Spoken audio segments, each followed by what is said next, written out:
following is a Comfortably Zoned Radio Network production.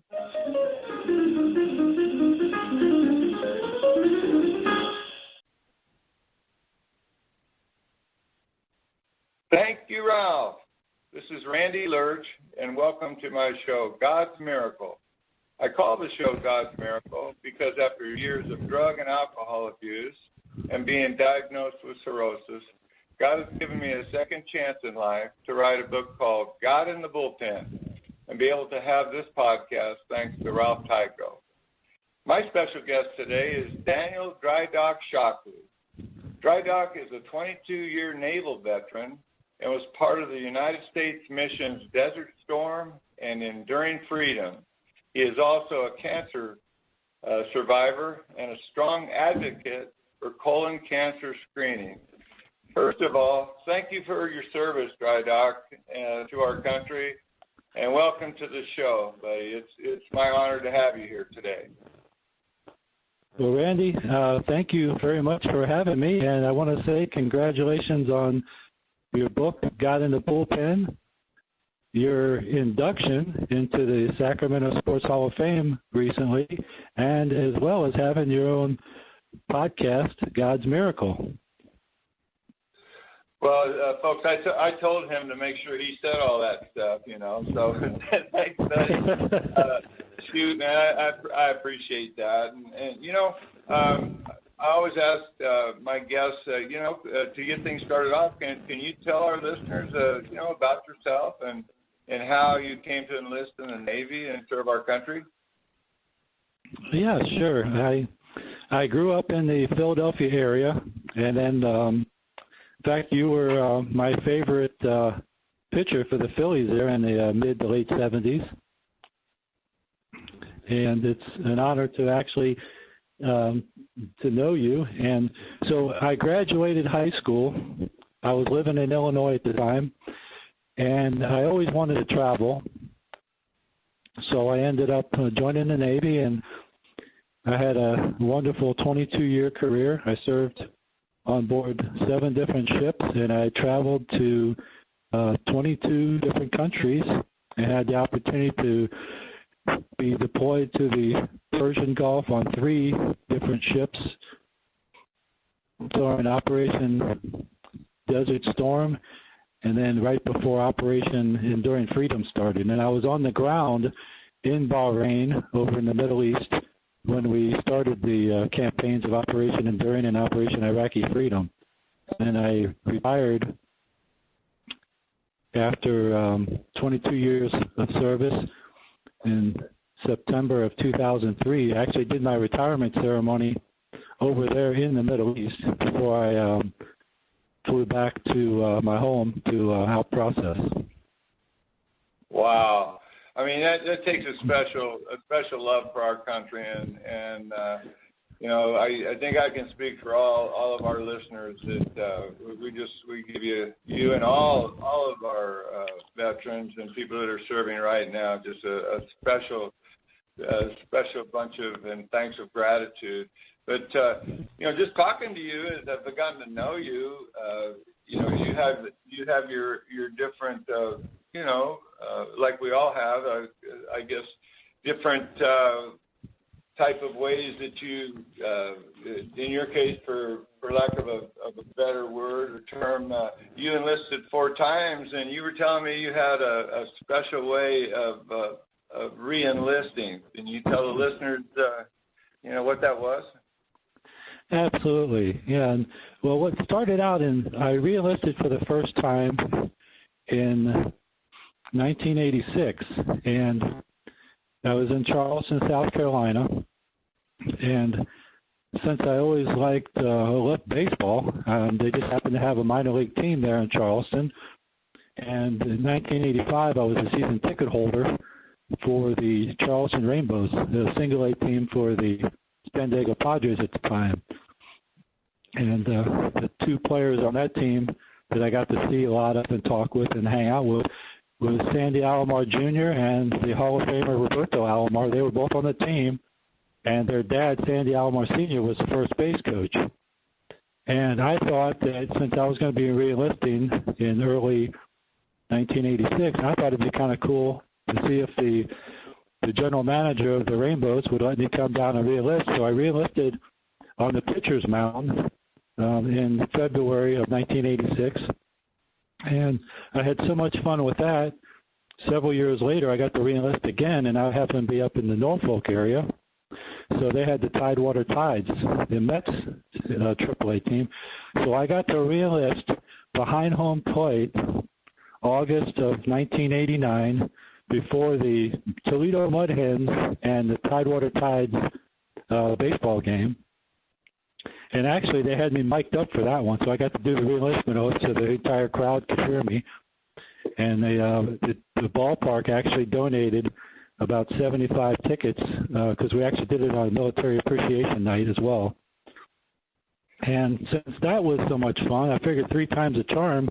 I happened to be in the Tacoma area in 1996, and the Tacoma Rainiers and Tucson Toros were playing, and I got to do another re-enlistment on Military Appreciation Night, and I was behind the home plate before the game for that one. And so that's my way of giving back to the game of baseball, how much it means to me and to my life. And I thought it would be a wonderful way to, bring both the military community and the baseball community together for a special occasion that meant so much to me.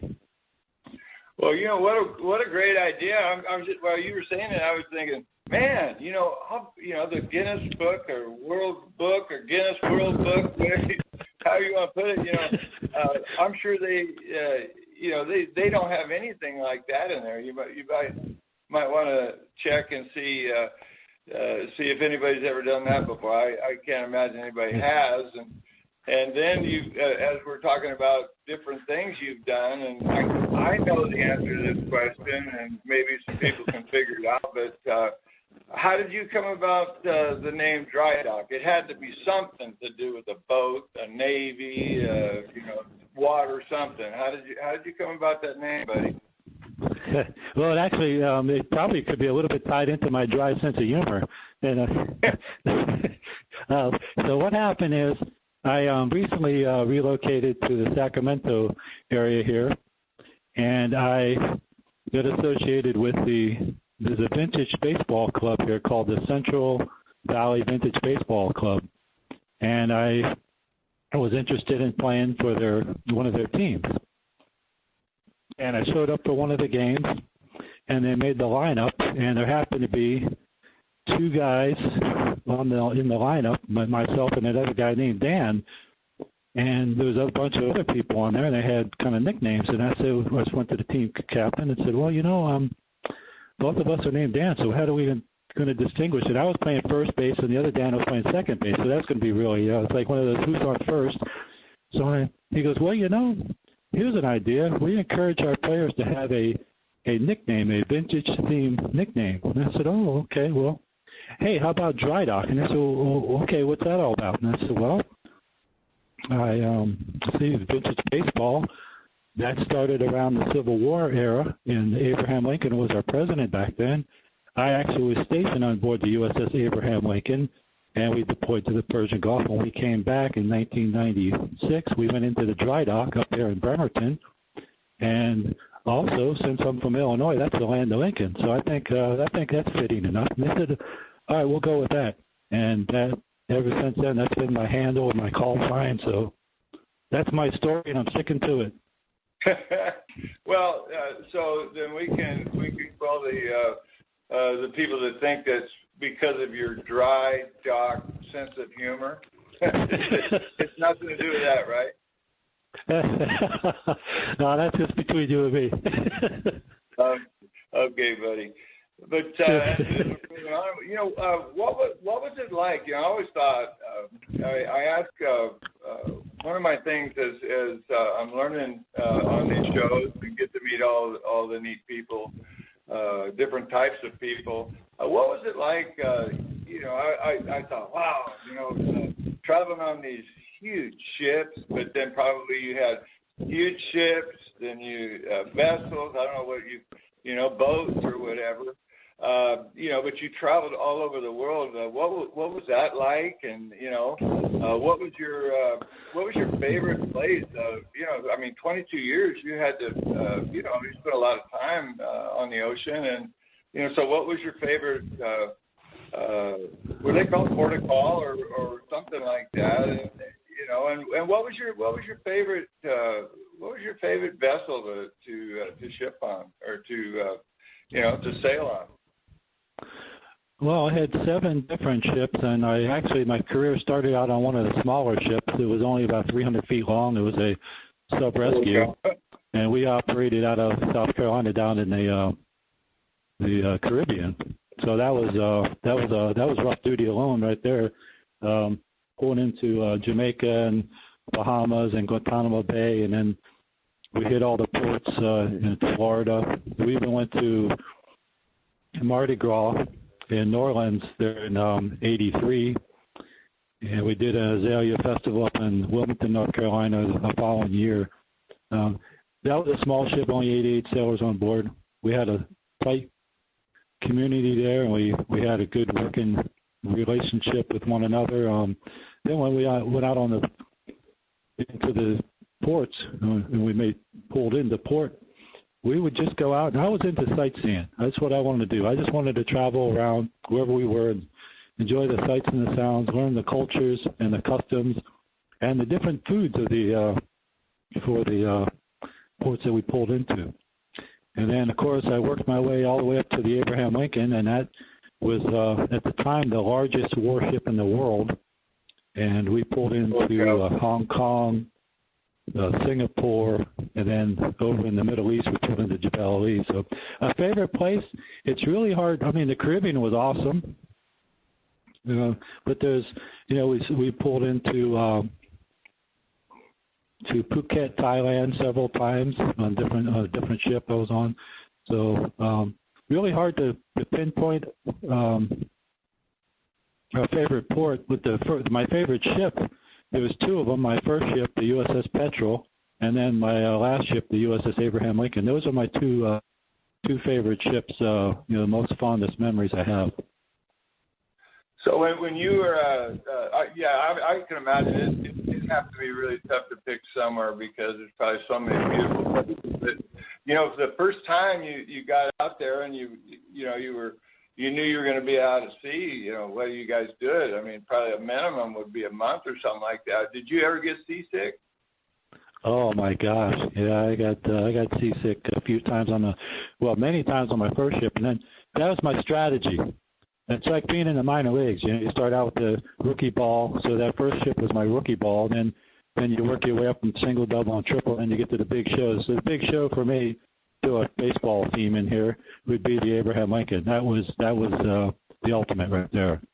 So a little bit of strategy I had. Yeah.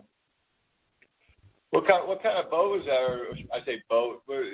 Did you ever get where I always I always wondered what it was like if you got on like an aircraft carrier or something, and those and Top Gun, Tom Cruise is some Tom Cruises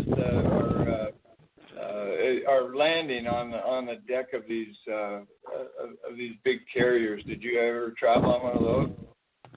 Well, I did. I was actually on the Abraham Lincoln was the aircraft carrier. Now, It's interesting you mentioned Top Gun because you're going to love this.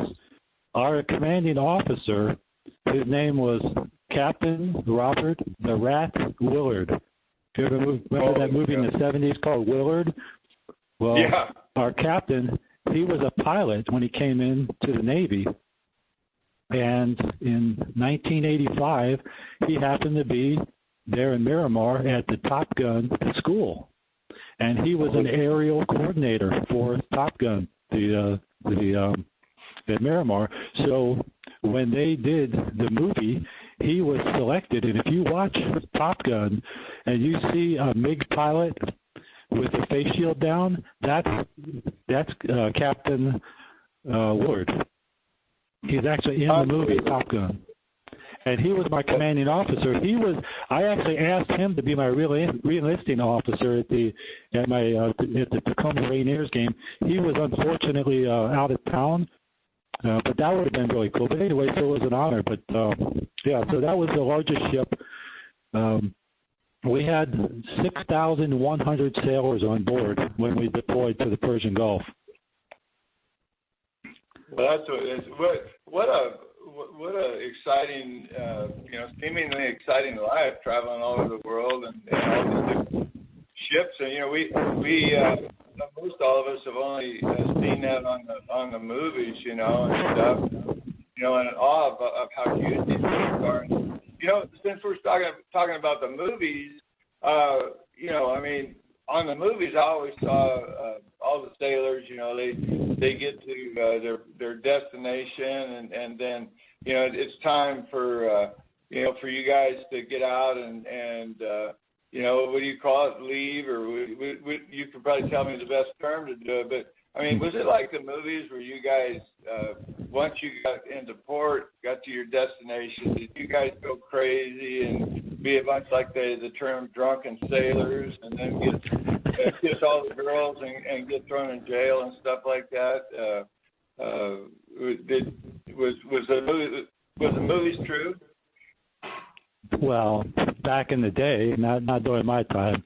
That was before my time. But yeah, we're ambassadors for the U.S. So no matter where we go, our military, whichever branch it is, wherever we're at in the world, we're ambassadors. So we want to make sure we keep that image.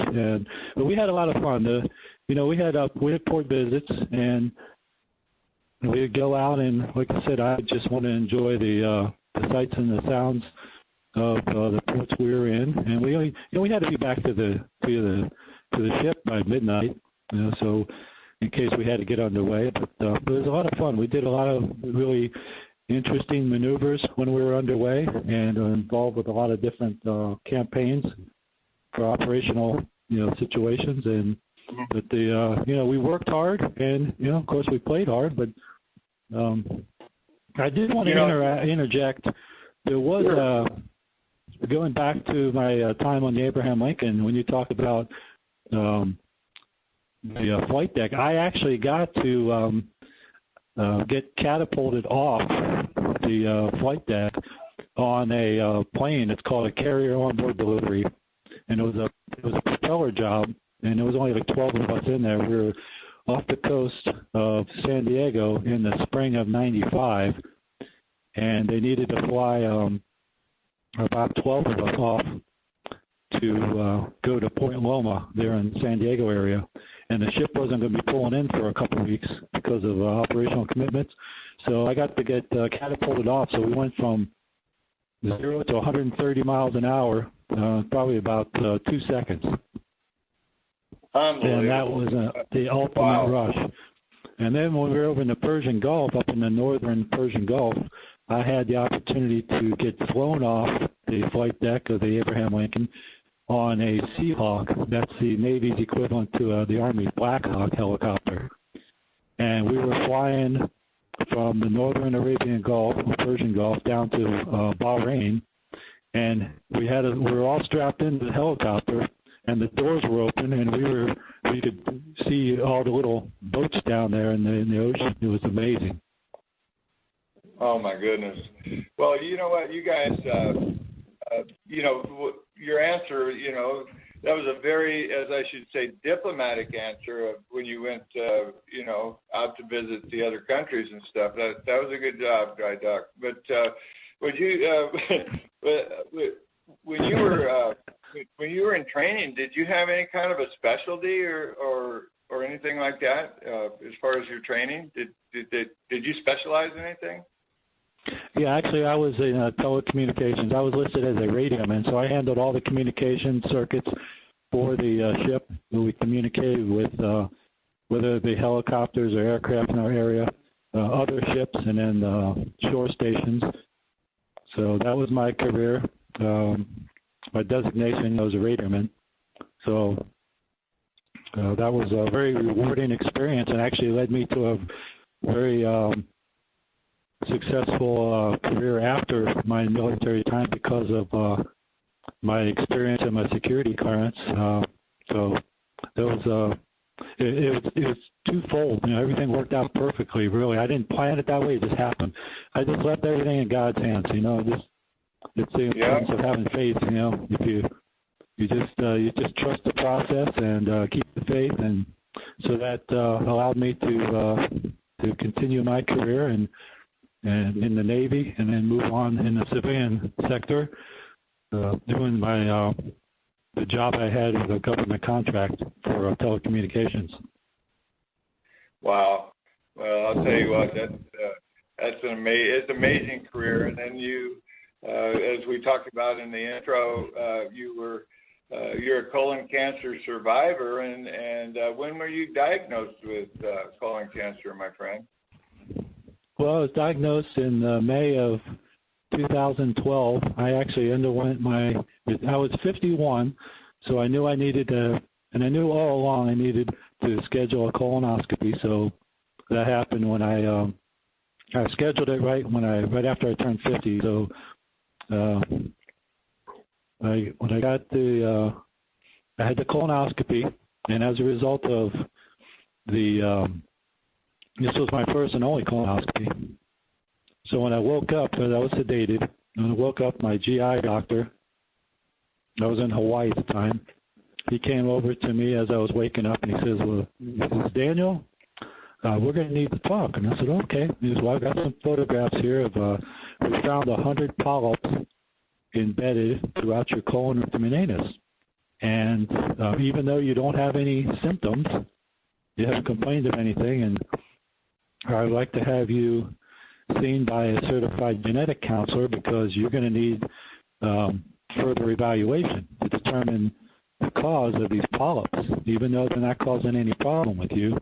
And one of those polyps, he said, is causing an 80% blockage in your transverse colon. So I said, oh, okay, well, that's what do I need to do? He goes, well, we're going to schedule your appointment with a certified genetic counselor, and then she'll sit down with you with her team and explain what they process. So I went to see her a couple of days later, and this was in Hawaii. I got seen at the VA Medical Center there in Hawaii, and I got referred over to Tripler Army Medical Center, which was right next door. They conducted the DNA samples, and this is for a gene-specific test. So this wasn't anything that's going to test what the results weren't going to come back for at least 3 to 6 weeks because they had to pinpoint exactly where the mutation was that they suspected. And sure enough, 6 weeks later, the results came back, and I sat down with my medical team, and they stated that I had a gene mutation. However, it wasn't one that they thought that I had. It's the one more rare. Now, in the meantime, these previous 6 weeks, I had already been reading about what they thought I had, and then the type of surgery, which would be to remove my colon, rectum, and anus, and then they'd be outfitted with an ostomy. So what I did, based on my military experience, I broke this down into phases. So first I started reading about the mutation, then I started reading about the surgery, and then, of course, reading about life after surgery with an ostomy. And the surgery took place in July at Tripler Army Medical Center, and it was successful. And that large mass that was called 80% blockage in my transverse colon happened to be the biopsy revealed it was a stage 0 colon cancer. So fortunately, we caught it in time. Early detection is key. I'm living proof of that. And there's no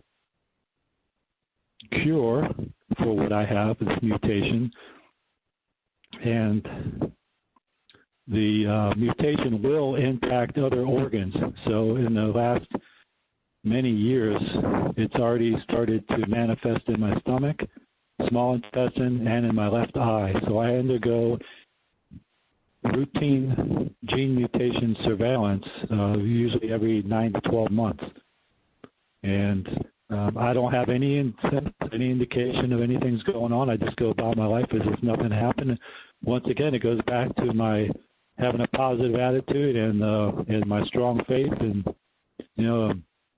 and I just want to be a source of inspiration and encouragement for those I get to share my story with. And this is just one of those opportunities. This platform here allows me to share my journey on the importance of early detection and having a positive attitude.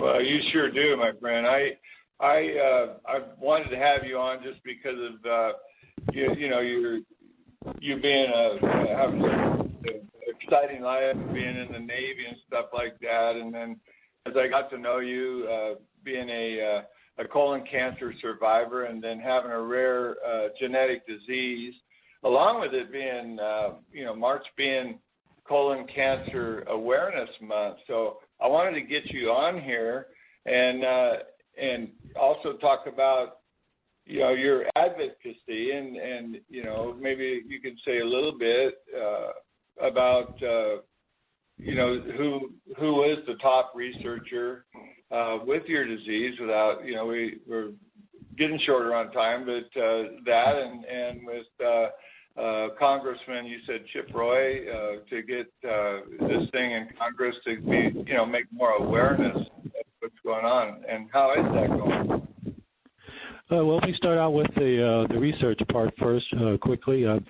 The mutation I've been diagnosed with was discovered by Dr. Henry T. Lynch.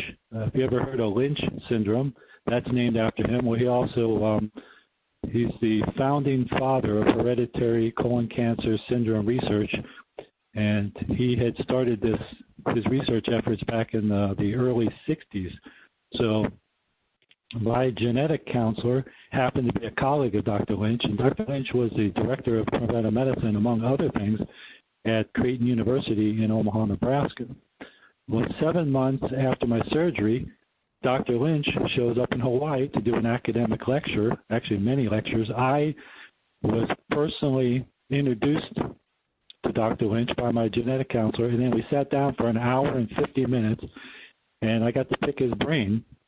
And as a result of that, he tracked my journey, and every year that I'd go in for my annual surveillance, I would send him the results, and we emailed each other. I'd give him, I was writing articles for numerous organizations, and everything I do is all gratis. So I'm an advocate just to share the importance of early detection. And I would send over my articles to Dr. Lynch to review, to give me his feedback and insight to make sure that I had my facts straight. And that was an honor. Now, June 2nd of last year, at 91 and a half years old, Dr. Lynch had passed away. But up until that time, up until 2 months before that, I was still communicating with him. And then that was an absolute honor. Here I had the world-renowned leader. I had his ear to, so I had the best information there is about my mutation. Now, go along with the importance of, March being Colon Cancer Awareness Month, since I have a hereditary colon cancer syndrome, what I was thinking of doing is having the fourth week of March designated as Hereditary Colon Cancer Awareness Week. And the campaign has never been done before anywhere that I know of. So I started reaching out to local legislative members in the community that I resided in to get sponsorship. And through the mayor and the commissioner's courthouse, I was asked if I'd contacted my local senator.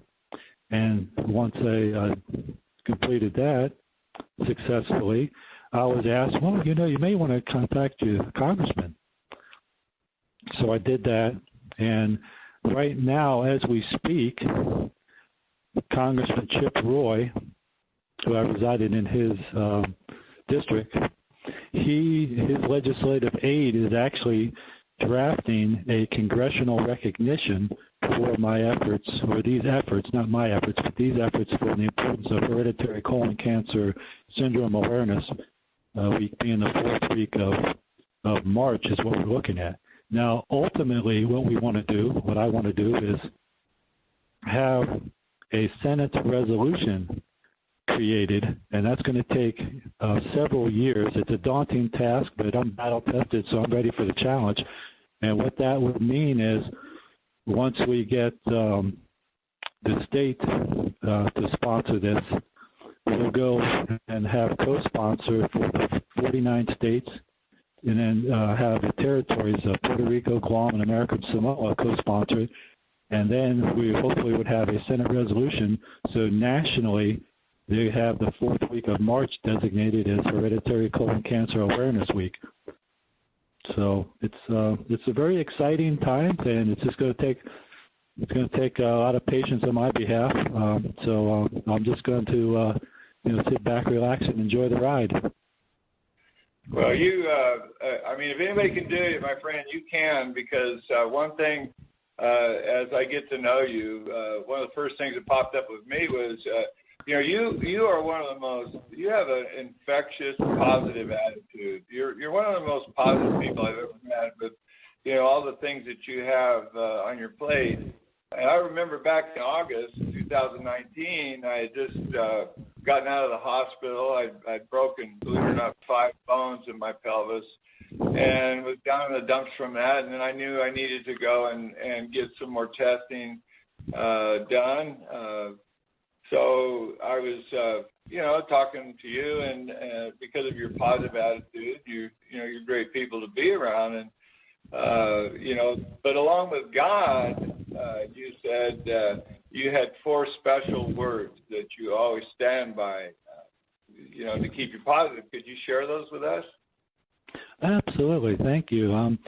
What I had came up with, and these are just the epiphanies I had when I'd wake up in the morning or the middle of the night, I came up with 4 words that I adopted on what my life was going to be now after being diagnosed with this condition and having an ostomy.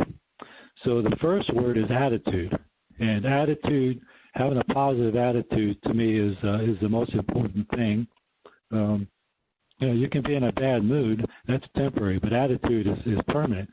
And my positive attitude had a direct impact on my faith. And my faith, just in general, let's just say you look outside and you see the trees, the branches swaying in the breeze. Well, you can't see the breeze. However, you can see the effect of the breeze. So what I thought about is, well, what is faith? It's believing in something you can't see. So being the guy I am, unique, I guess is the word to say, I took the word faith and I broke it down. I made an acronym or an acrostic. And so I took the letters of the word faith and I broke it down to full assurance influenced through hope. That's FAITH. So once again, faith is having hope, that it's something you can't see. So my positive attitude had a direct impact on my faith, which had, with the next word would be adapt. And adapt to me meant living with a mutation and a ostomy. It means that I have to live my life differently than I had before because of my condition. So I took the word adapt, and once again, I broke that down. Maybe the military, with all the acronyms, maybe that's where that came from. I don't know. But adapt to me means attitude determines the ability for a positive transformation. So my positive attitude was directly impacted by my strong faith, which was directly impacted by my ability to adapt to a new lifestyle. My last word is purpose. And I thought about, what is my purpose? My purpose is to share my journey on the importance of early detection and to be a source of inspiration and encouragement. And if you take the first letter of each of those words, attitude, faith, adapt, and purpose, you have the letters AFAP. And I actually created my mantra based on those 4 letters, and my mantra is always forge ahead with a purpose. Oh wow! I love that. I mean, how could you not have something positive come out of that? And you know, you're a perfect example of one of God's miracles. I mean, you're perfect to be on here for the title of my show. And I know one last thing. You know, before we get off, and we talked about baseball and stuff like this. This is perfect. You said that you have an analogy. You analyze life based on baseball. So to kind of segue into what you just said, what would be your analogy of life based on baseball? What would that be?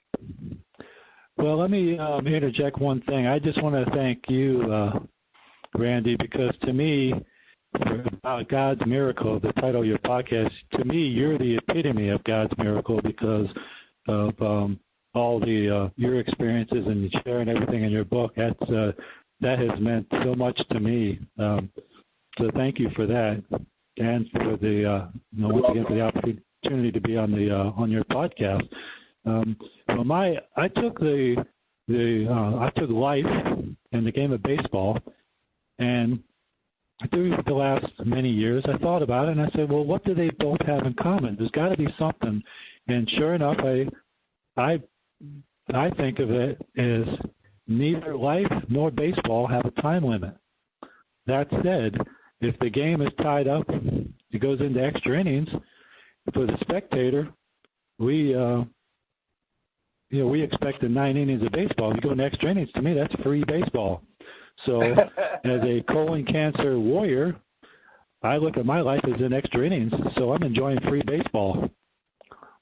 Oh, wow. So, see, I told the people listening in, what a positive attitude. I can't think of anything more positive than that one. And before we get off, I want to ask you, for sure we're going to, we know that God is going to, through His miracles, is going to be able to, to be able to have more and more success in curing this horrible colon cancer disease. And as we get more and more positive news, would you come on again and share that with us? I would be honored. Absolutely.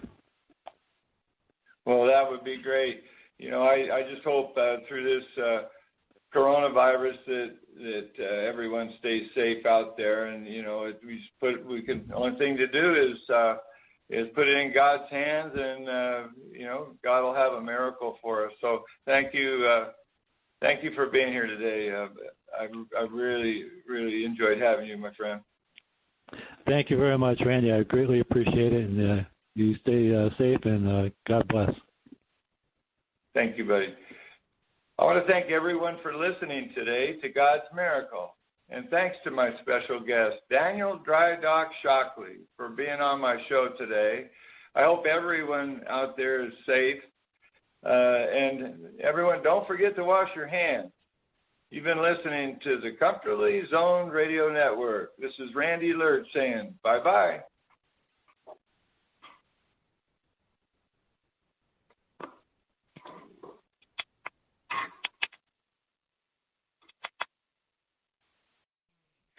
The proceeding has been a Comfortably Zoned Network production. You are advised to keep your dreams wet, your humor dry, your children and grandchildren out of military recruiting offices, and off the laps of clerics who wear dresses. Thank you for listening, everyone. Happy trails.